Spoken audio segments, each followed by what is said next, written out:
India மற்றும் பாகிஸ்தான் இடையே ராணுவ நடவடிக்கை நிறுத்தப்பட்டுள்ளதாக இந்திய வெளியுறவுத்துறை செயலாளர் விக்ரம் மிஸ்ரி அறிவித்திருக்கிறார். இது குறித்தான கூடுதல் விவரங்களோடு இணைந்திருக்கிறார் நமது செய்தியாளர் ராஜகுமரன். ராஜகுமரன், விவரங்கள்.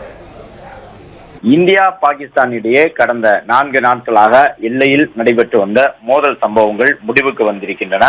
சரியாக இன்று மாலை 5 மணி முதல் தாக்குதலை நிறுத்திக் கொள்வதாக இந்தியா மற்றும் பாகிஸ்தான் ஆகிய 2 நாடுகளுடைய ராணுவ தளபதிகள் முடிவு செய்திருப்பதாக வெளியுறவுத்துறை செயலாளர் அதிகாரப்பூர்வமாக டெல்லியில் செய்தியாளர்களை சந்தித்து அறிவிப்பினை வெளியிட்டிருக்கின்றார். அதன் தொடர்ச்சியாக இந்திய தரப்பில் நடைபெற்று வந்த அனைத்து வகையான துப்பாக்கிச் சூட்டு சம்பவங்களும் மேலும் ட்ரோன் மூலமாக பாகிஸ்தானை தாக்கிக் கொண்டிருந்த அந்த நிகழ்வுகளும் முடிவுக்கு வந்திருக்கின்றன.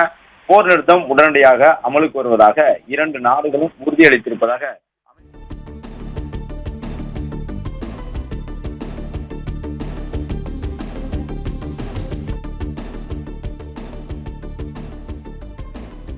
மே 12 இருதரப்பும் அடுத்த கட்ட பேச்சுவார்த்தையில் ஈடுபட இருக்கின்றார்கள். இந்தியா பாகிஸ்தான் இடையே துப்பாக்கி சண்டையும் ராணுவ நடவடிக்கையும் முழுவதுமாக நிறுத்தப்பட்டிருப்பதாக விக்ரம் மிஸ்ரி வெளியுறவுத்துறை செயலாளர் அவர்கள் தெரிவித்திருக்கின்றார். 2 தரப்பும் நிலம் மற்றும் வானம், கடல் என்று 3 நிலைகளிலும் இந்த தாக்குதல்கள் தொடர்ந்து வந்த நிலையில் அவை இன்று மாலை 5 மணியுடன் நிறுத்தப்பட்டிருப்பதாக வெளியுறவுத்துறை செயலாளர் விக்ரம் மிஸ்ரி தெரிவித்திருக்கின்றார். அது மட்டுமல்லாமல் இந்தியாவுக்கும் பாகிஸ்தானுக்கும் இடையே நிலுவையில் இருக்கக்கூடிய இந்த பிரச்சனை தொடர்பாக அடுத்த பேச்சுவார்த்தை உயர்மட்ட அளவிலே வரும் 12ஆம் தேதி நடைபெறும் என்ற தகவலையும் வெளியுறவுத்துறை செயலாளர் விக்ரம் மிஸ்ரி செய்தியாளர் சந்திப்பின் மூலமாக உறுதி செய்திருக்கிறார்.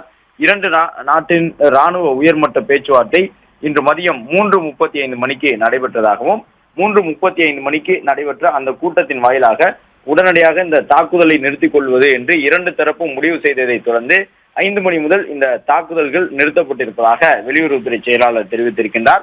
அது மட்டுமல்லாமல் அமெரிக்காவினுடைய அதிபரான டொனால்டு டிரம்பும் இந்த தகவலை உறுதி செய்து தன்னுடைய சமூக வலைதள பக்கத்தில் பகிர்ந்திருக்கின்றார். டொனால்டு டிரம்பும் இந்த மத்தியஸ்தம் செய்யக்கூடிய பேச்சுவார்த்தையில் பங்கு பெற்றதாகவும் 2 நாடுகளும் ஒப்புக்கொண்டிருக்கக்கூடிய தகவல் அடிப்படையிலே உடனடியாக அவர்கள் சண்டை நிறுத்தத்திற்கு ஒப்புக்கொண்டிருப்பது மகிழ்ச்சி தருவதாகவும் குறிப்பிட்டு 2 நாடுகளுக்கும் தன்னுடைய வாழ்த்துக்களை தெரிவித்துக் கொள்வதாக அமெரிக்காவினுடைய அதிபர் டொனால்டு டிரம்ப் தெரிவித்திருக்கின்றார். 2 நாட்டினுடைய ராணுவ உயர்மட்ட அளவிலான பேச்சுவார்த்தையிலே உடன்பாடு ஏற்பட்டு உடனடியாக இந்த சண்டை நிறுத்தம் அமலுக்கு வந்திருக்கின்றது. மாலை 5 மணி முதல் தாக்குதல் நடைபெறாது என்று கூறியதற்கு ஏற்ப கடந்த 1 மணி நேரமாக எல்லைப்புறங்களில் அமைதியான ஒரு சூழல் நிலவி வருகின்றது. அதே நேரம் விழிப்போடு நம்முடைய ராணுவ வீரர்கள் இருக்கின்றார்கள். எல்லையில் எந்த சவால் வந்தாலும் அதை சமாளிப்பதற்கு தயார் நிலையிலேயே ராணுவ வீரர்கள் கடந்த ஒரு 2 வாரங்களுக்கு மேலாக இருந்து வந்த நிலையில் 4 நாட்களாக பயங்கரவாதிகள் மீது நடத்தப்பட்டிருந்த தாக்குதலை தொடர்ந்து பாகிஸ்தான் நாட்டினுடைய ஒரு சில அத்துமீறல்களால் தாக்குதல் நடத்தக்கூடிய ஒரு சூழல் உருவாக்கப்பட்டது. அது மட்டும் இல்லாமல் பாகிஸ்தானும் தற்பொழுது இந்த சண்டை நிறுத்தத்திற்கு ஒப்புக்கொண்டிருக்கின்றது. எனவே பாகிஸ்தான் அப்பாவி மக்களை சூடக்கூடிய அந்த போக்கை சற்று நிறுத்தி வைத்திருக்கின்றது. மாலை 5 மணிக்கு பிறகு பாகிஸ்தானினுடைய எல்லையிலிருந்து எந்தவிதமான துப்பாக்கிச்சூடு சம்பவங்களும் பெரிய அளவில் நடைபெறவில்லை என்ற தகவலும் கிடைத்திருக்கின்றது. அதே நேரம் நிலுவையில் இருக்கக்கூடிய பிரச்சனைகள் தொடர்பாக பாகிஸ்தானுடன் வரும் 12ஆம் தேதி அடுத்த கட்ட பேச்சுவார்த்தை நடைபெற உள்ளதாக வெளியுறவுத்துறை செயலாளர் விக்ரம் மிஸ்ரி தெரிவித்திருக்கின்றார்.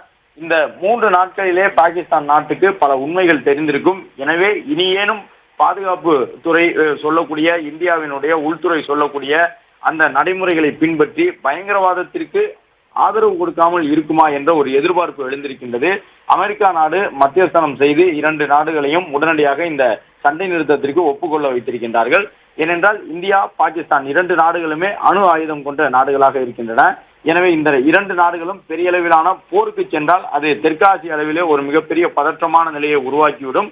அது மட்டுமல்லாமல் சர்வதேச அளவில் இந்த விநியோக சங்கிலியில் ஒரு பெரும் தாக்கத்தை ஏற்படுத்திவிடும். எனவேதான் உலகின் முக்கிய நாடுகள் எல்லாம் வலியுறுத்தி கேட்டுக்கொண்டதற்கு ஏற்ப இந்தியாவும் இதற்கு உடன்பட்டிருக்கின்றது. மாலை 3:35 மணியளவிலே பாகிஸ்தான் தரப்பிலிருந்தும் இந்திய தரப்பிலிருந்தும் ராணுவத்தின் உயரதிகாரிகளிடையே தொலைபேசி மூலமாக ஒரு பேச்சுவார்த்தை நடைபெற்று அதில் எட்டப்பட்ட இறுதி உடன்பாட்டின் அடிப்படையிலே மாலை 5 மணி முதல் எவ்விதமான சண்டையும் மேற்கொள்வதில்லை. நிலத்திலோ கடலிலோ வானத்திலோ எந்த வகையிலும் ஒருவரை ஒருவர் தாக்கிக் கொள்வதில்லை என்ற முடிவுக்கு பாகிஸ்தானும் இந்தியாவும் வந்திருக்கின்றன. இதன் மூலமாக எல்லையில் நீடித்துக் கொண்டிருந்த அந்த மோதல் போக்குகள் தற்காலிகமாக ஒரு முடிவுக்கு வந்திருக்கின்றது. அதே நேரம் இந்தியா தரப்பில் பல்வேறு அழுத்தங்கள் பாகிஸ்தானுக்கு வழங்கப்பட்டிருக்கும் என்று எதிர்பார்க்கப்படுகின்றது. மசூத் அசார் உள்ளிட்ட பயங்கரவாத இயக்கத்தை சார்ந்தவர்களுக்கு உரிய பதிலடியை வழங்க வேண்டும் என்பது இந்தியாவின் நோக்கமாக இருந்த நிலையில் அது தொடர்பான சில அறிவுறுத்தல்கள் வழங்கப்பட்டிருக்கும் என்று எதிர்பார்க்கப்படுகின்றது. இந்தியா அறிவித்திருக்கக்கூடிய பயங்கரவாதிகள் பட்டியலில் இருப்பவர்களை பாகிஸ்தான் தொடர்ந்து அடைக்கலம் கொடுத்து பாதுகாக்க கூடாது, அவர்களை இந்தியாவுடன் ஒப்படைக்க வேண்டும் என்பது உள்ளிட்ட சில விஷயங்களை அமெரிக்கா மூலமாக பாகிஸ்தானுக்கு அழுத்தம் கொடுத்திருக்கின்றது இந்தியா என்ற தகவலும் வெளியாகி இருக்கின்றது. இரண்டு நாட்டினுடைய எல்லை பகுதியில் நீடித்துக் கொண்டிருக்கக்கூடிய ஒரு பதற்றமான நிலை காரணமாக ராணுவ வீரர்கள் ஒருவர் மீது ஒருவர் துப்பாக்கிச்சூடு சம்பவத்தின் மூலமாகவும் ட்ரோன் தாக்குதல் மூலமாகவும் தாக்கிக் கொள்ளக்கூடிய ஒரு அச்சம் இருந்தது. பாகிஸ்தானினுடைய ஆக்கிரமிப்பு காஷ்மீர் பகுதிகளுக்குள்ளெல்லாம் ஏராளமான தாக்குதல்களை இந்திய ராணுவம் தரப்பில் நடத்தப்பட்டிருந்தது. அது மட்டுமல்லாமல் பாகிஸ்தானின் முக்கியமான ராணுவ நிலைகளையும் குறிவைத்து இந்தியா தாக்குதல் நடத்தியிருந்தது. இந்த தாக்குதல்கள் அனைத்தும் தற்போது முடிவுக்கு வந்திருக்கின்றன. அடுத்த கட்ட பேச்சுவார்த்தை வரும் 12ஆம் தேதி இந்தியா மற்றும் பாகிஸ்தானினுடைய உயர் அதிகாரிகளுக்கிடையே நடைபெறும். எனவே தற்பொழுது இரண்டு நாடுகளும் உடன்பட்டு இந்த ஒப்புதலை வழங்கியிருப்பதன் காரணமாக சண்டை நிறுத்தம் அமலுக்கு வந்துள்ளதால் இந்தியா மற்றும் பாகிஸ்தான் ஆகிய இரண்டு நாட்டு வான்வெளியும் பொது பயன்பாட்டுக்கு, அதாவது பொதுவாக இந்த இரண்டு நாட்டினுடைய வான்வெளியையும் பயணிகள் விமானங்கள் பயன்படுத்திக் கொள்வதற்கு அனுமதி வழங்கப்படுமா என்ற ஒரு எதிர்பார்ப்பு எழுந்திருக்கின்றது. அது தொடர்பாக அடுத்தடுத்து இரண்டு நாட்டினுடைய விமான போக்குவரத்து துறையின் மூலமாக, உள்துறை அமைச்சகத்தின் மூலமாக அறிவிப்புகள் வெளியிடப்படும். எவ்வாறாக இருந்தாலும் கடந்த ஒரு மணி நேரத்திற்கு முன்பாகவே முழு அளவிலான சண்டை நிறுத்தம் அமலுக்கு வந்திருக்கின்றது. எனவே எல்லையில் கடந்த 4 நாட்களாக நீடித்துக் கொண்டிருந்த அந்த பதற்றமான போக்கு, ஆங்காங்கே வெடிச்சத்தம் கேட்கக்கூடிய வகையிலான தாக்குதல் நடவடிக்கைகள் என்ற அனைத்தும் தற்காலிகமாக ஒரு முடிவுக்கு வந்துவிட்டன. இந்த நிலை தொடர வேண்டும் என்பதே இந்தியாவினுடைய எதிர்பார்ப்பாகவும் இருக்கின்றது. போரை இந்தியா ஒருபோதும் விரும்பவில்லை. போரிலே வெற்றி தோல்வி என்பதை கடந்து இரண்டு நாட்டுக்கும் ஒரு மிகப்பெரிய பொருளாதார பாதிப்பு ஏற்பட்டு அடித்தட்டு மக்கள் வரை அந்த பொருளாதார பாதிப்பால் ஒரு பெரிய சுமையை சுமக்க வேண்டிய நிலை ஏற்படும். எனவேதான் போரை தடுக்க வேண்டும், தவிர்க்க வேண்டும் என்பதுதான் இந்தியாவினுடைய ஒரு விருப்பமாக இருந்தது. ஆனால் அதற்கான காரணம், சண்டை நடப்பதற்கான ஒரு காரணம் ஏன் உருவானது என்பதை பாகிஸ்தான் தான் உணர்ந்து கொள்ள வேண்டும் என்பது இந்தியாவினுடைய ஒரு அழுத்தமான பதிலாக இருக்கின்றது. எனவே பயங்கரவாதத்திற்கு துணை போகக்கூடிய செயலை பாகிஸ்தான் நிறுத்த வேண்டும் என்பதே இந்த தற்காலிக சண்டையை முடிவுக்கு கொண்டு வருவதற்காக இந்திய தரப்பில் வைக்கப்பட்ட ஒரே நிபந்தனையாக இருக்கின்றது. நம்முடைய எல்லை பாதுகாப்பு படை வீரர்கள் எல்லை கட்டுப்பாட்டு கோட்டருகே தயார் நிலையில் இருக்கின்றார்கள். தொடர்ந்து நம்முடைய விமானங்கள் கண்காணிப்பு பணியில ஈடுபட்டிருக்கின்றன. நம்முடைய வான் பாதுகாப்பு அமைப்புகளுடைய பலம் என்ன என்பது உலக அரங்கிற்கு நிரூபிக்கப்பட்டிருக்கின்றது. கடந்த 4 நாட்களில் நடைபெற்றிருந்த பல்வேறு வகையான எல்லை தாண்டிய தாக்குதல்கள் மூலமாக இந்தியா பயங்கரவாதத்திற்கு எதிரான எந்த ஒரு உறுதியான நடவடிக்கைக்கும் ஒருபோதும் சளைத்தது அல்ல என்பதை இந்திய ராணுவம் நிரூபித்து காட்டியிருக்கின்றது. அமெரிக்கா உள்ளிட்ட நாடுகள் எல்லாம் தலையிட்டு விரும்பி கேட்டுக்கொண்டதன் அடிப்படையிலே இந்த போர் நிறுத்த ஒப்பந்தத்திற்கு, அதாவது போர் தொடங்கவில்லை இந்தியாவிற்கும் பாகிஸ்தானுக்கும் இடையே, ஆனால் தொடர்ந்து இந்த சண்டை நீடித்து வந்தது. எனவே தற்காலிகமாக இந்த சண்டையை முடிவுக்கு கொண்டு வருவதற்காக இரண்டு தரப்பிலும் உடன்பட்டிருக்கின்றார்கள். மே 12ஆம் தேதி இரு தரப்பிலும் அடுத்த கட்ட பேச்சுவார்த்தை நடைபெறும் என்ற ஒரு அறிவிப்பினையும் வெளியிட்டிருக்கின்றார்கள். அதுவரை நிலத்திலோ வானத்திலோ கடலிலோ எந்த வகையிலும் ஒருவருடன் ஒருவர் சண்டையிட்டுக் கொள்வதில்லை என்ற முடிவுக்கு வந்திருக்கின்றார்கள். இந்தியா பாகிஸ்தான் இடையிலான இந்த ராணுவ மோதல் முடிவுக்கு வந்திருக்கின்றது. மேலும் பாகிஸ்தான் தரப்பிலிருந்தும் ஒரு சில உறுதியை வழங்கியிருப்பார்கள் என்று எதிர்பார்க்கப்படுகின்றது.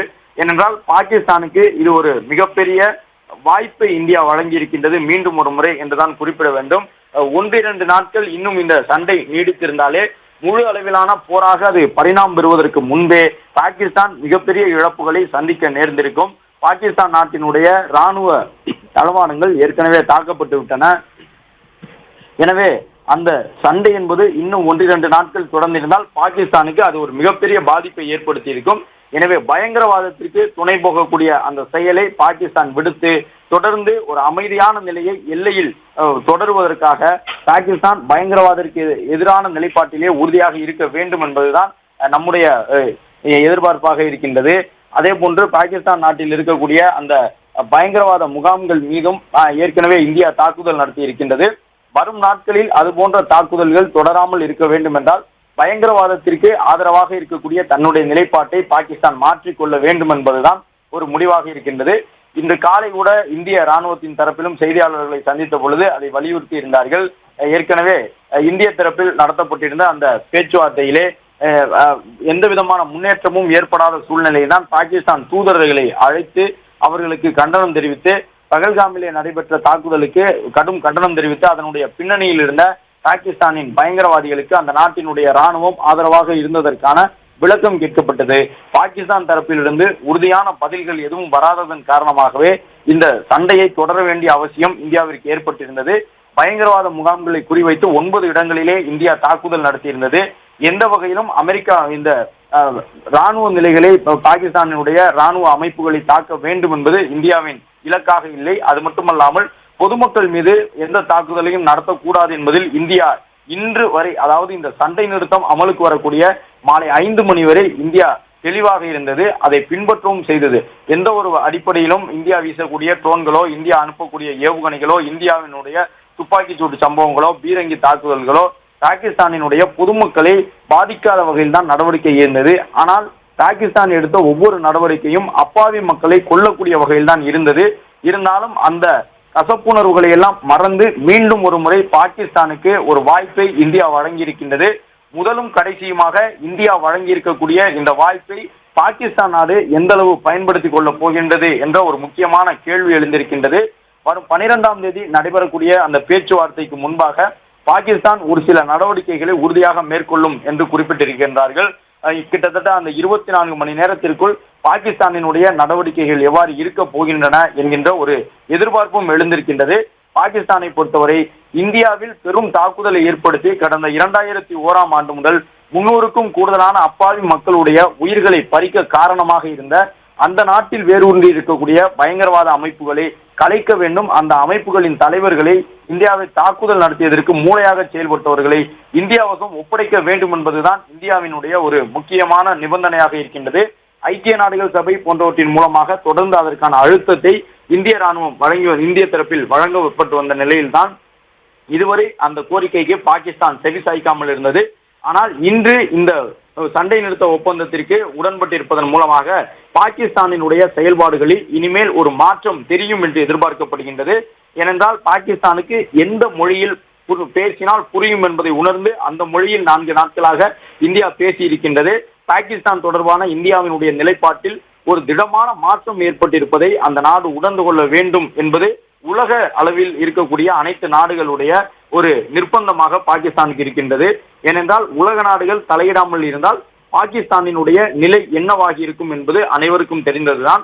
கடந்த 3 நாட்களாக பதில் தாக்குதல் நடத்துகின்றேன் என்ற பெயரிலே பாகிஸ்தான் எடுத்த அனைத்து நடவடிக்கைகளும் தோல்வியில் முடிவடைந்திருந்தன. பிளே ஸ்டோர் மற்றும் ஆப் ஸ்டோரில் இருந்து பாலிமர் செயலியை QR கோடு மூலம் பதிவிறக்கம் செய்யுங்கள். செய்திகளை உடனுக்குடன் பெறுங்கள்.